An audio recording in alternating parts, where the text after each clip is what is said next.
Hello दोस्तों, आज finally हम फर्स्ट लेसन के लास्ट पार्ट पे आ गए। ये हमारे फर्स्ट लेसन का 9th वीडियो है। इसी से आप सोच सकते हो कितना लंबा लेसन था ये lesson work, livelihood and career. अभी भी इसमें कुछ बचा है। क्या बचा होगा इसमें?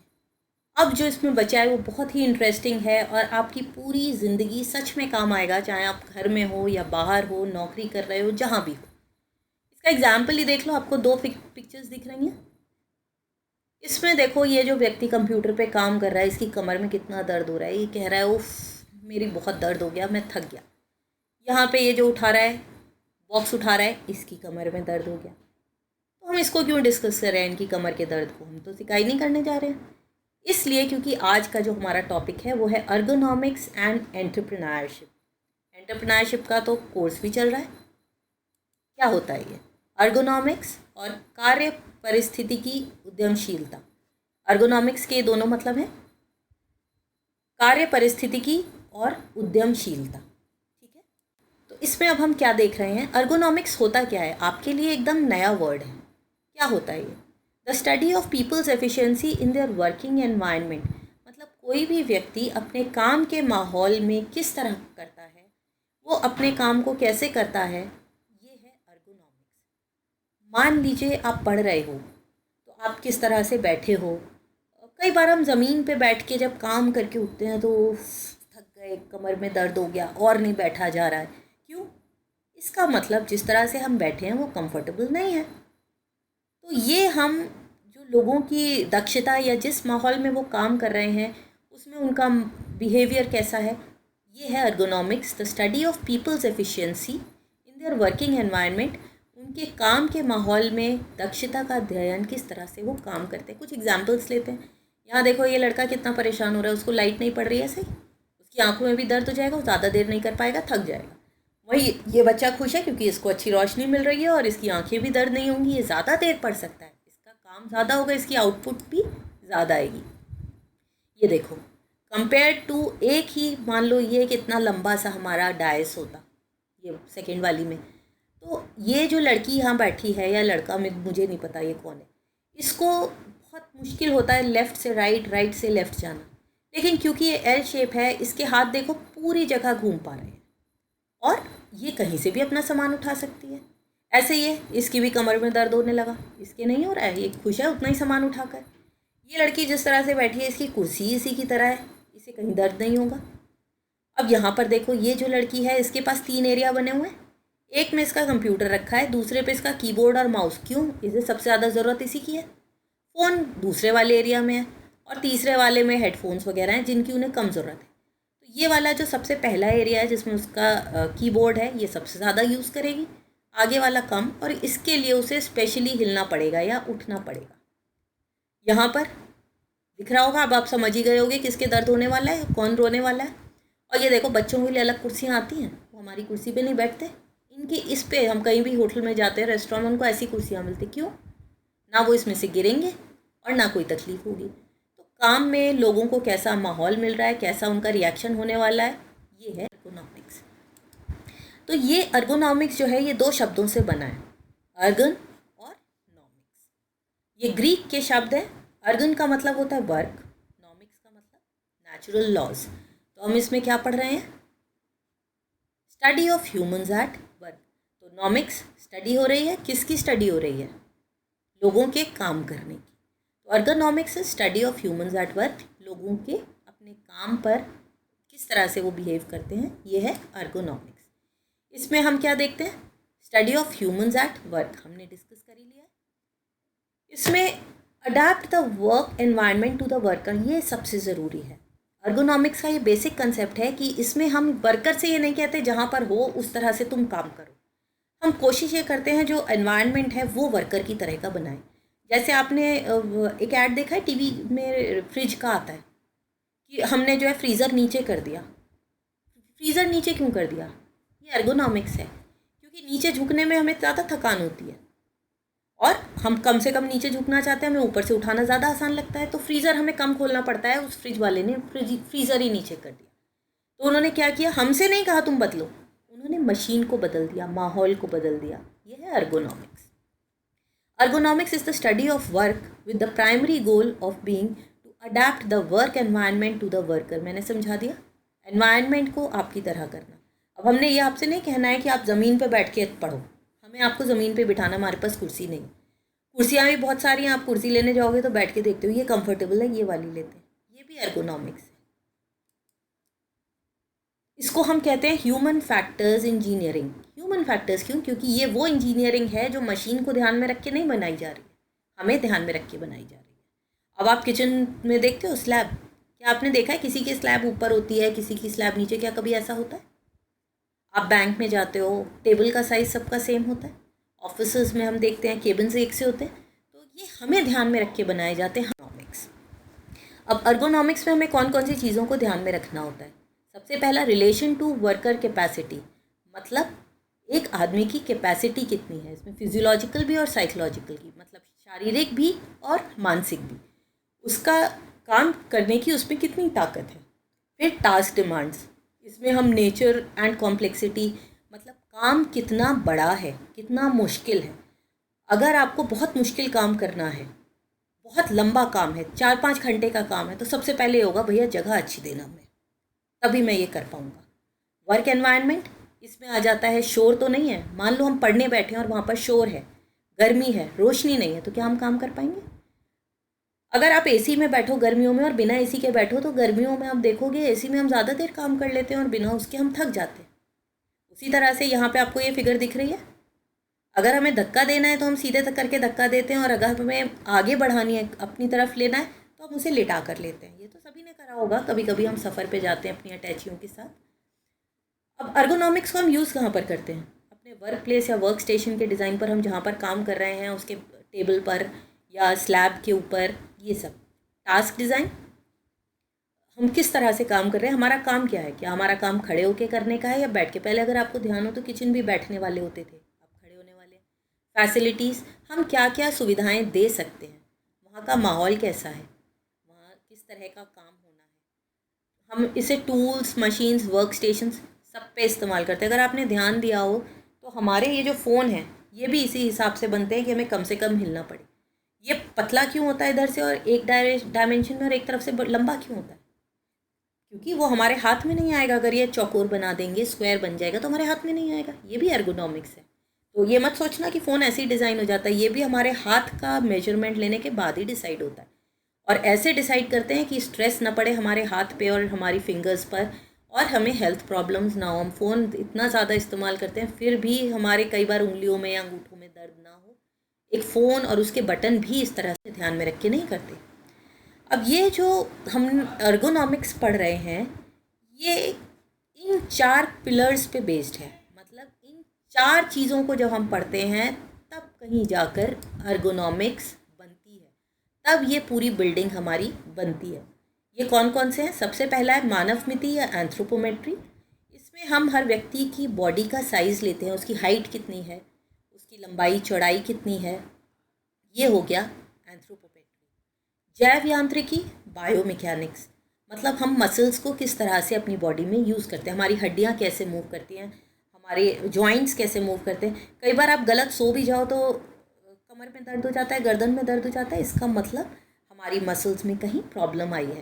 तो वो कैसे बिहेव करते हैं, यहाँ पर हम वो पढ़ेंगे। फिजियोलॉजी, हमारा शरीर किस तरह से काम करता है, यहाँ पर शरीर क्रिया विज्ञान किस तरह से काम कर रहा है, हमारी एनर्जी कहाँ कहाँ खर्च होती है, ये सब इसमें आएगा। और लास्ट है इंडस्ट्रियल साइकोलॉजी या औद्योगिक मनोविज्ञान, ह्यूमन बिहेवियर इन ऑर्गेनाइजेशंस, मतलब जब हम काम करने जाते हैं तो जो वहाँ का माहौल होता है उसका हमारे व्यवहार पर, हमारे ऊपर क्या फ़र्क पड़ता है। तो सबसे इम्पॉर्टेंट चीज़ इसकी क्या हुई, एर्गोनॉमिक्स क्या है? Adjustment of human and machine, आदमी का और मशीन का एडजस्टमेंट है, जिसमें हम कहते हैं आदमी को कम एडजस्ट करना पड़े और मशीन ज़्यादा करे। आपने देखा है जो रिवॉल्विंग कुर्सियाँ आती हैं, उस पर आप बैठ जाओ, चारों तरफ चले जाओ, उनकी हाइट भी एडजस्ट हो जाती है। अब उनकी हाइट किस हिसाब से बनाई जाती है? एंथ्रोपोमेट्री या मानव मिति से। जो व्यक्ति लंबा है उसको छोटी कुर्सी पे बैठने में मुश्किल होगी, और जो व्यक्ति छोटा है उसे बड़ी पे बैठने में मुश्किल होगी। तो ये इसमें हम देखें तो बायोलॉजिकल साइंसेस जो हमने नीचे पढ़ा, जैविक साइंसेस, इसमें जब हम इंजीनियरिंग कर देते हैं शुरू, मतलब हम अपनी बॉडी के साथ जब साइंस की इंजीनियरिंग जोड़ देते हैं तो हमारे लिए क्या बन जाता है, optimum mutual adjustment of human work, मतलब हम जो काम कर रहे हैं वो ऑप्टिमम हो जाता है, मतलब हमारा मैक्सिमम हो सकता है मशीन के साथ, हमारा मैक्सिमम एडजस्टमेंट हमारा और मशीन का। और इससे क्या होता है, इसे हम कैसे मेजर करते हैं, अगर हम ज़्यादा काम कर ले रहे हैं बिना थके, इसका मतलब वो ज़्यादा अच्छा है। मान लो आप ज़मीन पे बैठ के 1 घंटे में थकते हो और कुर्सी पे बैठ के 2 घंटे में, तो कौन सी चीज़ ज़्यादा अच्छी हो, कुर्सी। अब आपके पास 2 कुर्सियाँ हैं, एक प्लास्टिक की और एक गद्दे वाली है। प्लास्टिक की कुर्सी में आप 1 घंटे में थक गए, आपके दर्द हो गया, और जो कुशन वाली है उस पर नहीं हुआ, कौन सी ज़्यादा अच्छी हो, कुशन वाली। तो ये हैं हमारे डिज़ाइन किए जाते हैं। अब इसका उपयोग क्या क्या है, ये दिख रहे हैं आपको, ये सारे एक्सीडेंट हैं जो कई बार हो सकते हैं। तार बीच में से जा रहा है, व्यक्ति गिर पड़ा उस पर से, सीढ़ियाँ सही से नहीं डिज़ाइंड हैं, वो गिर पड़ा। ये बच्चा अगर जाएगा हो सकता है ये भी गिर जाए। कुर्सी ठीक से नहीं है, इसका पीछे का पहिया सही नहीं है, वो गिर जाए। और ये नीचे तो आपको बैकग्राउंड में दिख ही रहा होगा, ये लड़की जो है इसके दर्द होने वाला है और ये बहुत देर तक आगे पढ़ने वाली है। तो सीधे हो जाओ सारे, लंबा है ना, तो झुक के मत बैठो, सब सीधे हो जाओ ताकि आप अर्गोनॉमिक्स का इस्तेमाल करो, ज़्यादा देर तक पढ़ पाओ।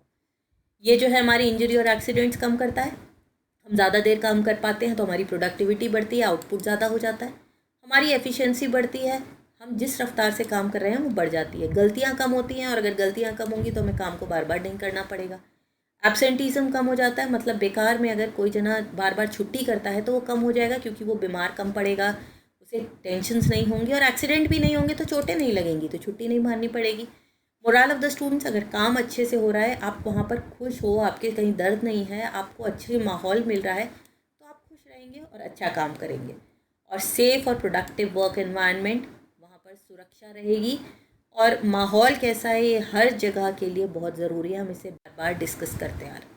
ठीक है, ये था अर्गोनॉमिक्स, मेरे ख्याल से समझ में आ गया होगा, और याद रखो सब सीधे होके बैठ जाओ। अब हम आते हैं अपने अगले टॉपिक पर, एंटरप्रेन्योरशिप। ये तो आजकल सरकार इस पर बहुत ही स्ट्रेस दे रही है, उद्यमिता, कि नौकरी मत करो, नौकरी देने वाले बनो। असलियत में क्या है एंटरप्रेन्योरशिप का मतलब, आप जो भी कर रहे हो वो इतना अच्छा करो, उसमें नया नया सोचो और नई चीज़ें लाओ, ज़रूरी नहीं आप पैसा ही कमाओ। तो entrepreneurship is the act of creating a new and innovative enterprise, product और सर्विस। कोई भी नई चीज़ बनाना, चाहे वो कंपनी हो, प्रोडक्ट हो, कोई सामान हो या सर्विस हो सकता है आप लोगों की सेवा ही करने जा रहे हो, वो भी आप नई तरह से करो। तो और एंटरप्रेन्योर कौन होता है, वो ऐसा जना होता है जो इस क्रिएशन को या इस नए काम को कर रहा है, वो है एंटरप्रेन्योर। ठीक है, और वो जो है किसी आइडिया पे भी हो सकता है, सामान पे भी, और किसी ऑर्गेनाइजेशन के लिए। एंटरप्रेन्योर को करना क्या होता है, उसका फंक्शन क्या है, उसे जो पुराना ढर्रा चला आ रहा है, चेंज द पैटर्न, उसको बदलना है अपने नए आइडियाज़ से। अटेम्प्ट न्यू टेक्नोलॉजिकल मेथड्स, नई टेक्नोलॉजी, नए नए जो हमारे नए नए इनोवेशंस हो रहे हैं, आविष्कार हो रहे हैं, उनका इस्तेमाल करना और नई चीज़ों को लेकर आना। Producing an old one in a new way, हम अभी वही सिलेबस पढ़ रहे हैं जो बहुत साल पहले लिखा होगा, लेकिन हम नए तरह से पढ़ रहे हैं। अब हम ऑनलाइन पढ़ रहे हैं जो हम शायद पहले नहीं पढ़ते थे। और इंडिया में बहुत सारे एंटरप्रेन्योर्स हैं, बहुत सारे एंटरप्रेन्योर्स हुए हैं। एंड में इनकी फ़ोटोज़ देखूंगी, फिर आप पहचान के बताना कौन है। असली में एंटरप्रेन्योर्स चीज़ों को करते हैं। हमारे जो मूवमेंट है, हमारी दुनिया में जो बदलाव आ रहे हैं, वो आ रहे हैं सिर्फ एंटरप्रेन्योर्स की वजह से। अब एंटरप्रेन्योर्स में ऐसे कौन से गुण होने चाहिए, ये बहुत सारे हैं। उसे बहुत मेहनत करनी पड़ती है, उसको जो काम करना है उसकी नॉलेज और स्किल होनी चाहिए उसके पास, कि वो प्लान करे और सोचे कि इसे करना कैसे। आपके पास आइडिया तो बहुत है, लेकिन उसको हम किस तरह से कार्यान्वित करेंगे, इम्प्लीमेंट करेंगे, ये आता है एंटरप्रेन्योर। उसको मैनेजमेंट आना चाहिए, पैसों का भी, सामान का भी, समय का भी और लोगों का भी। उसके पास ये हिम्मत होनी चाहिए कि उसका जो आइडिया है उसको अप्लाई करे।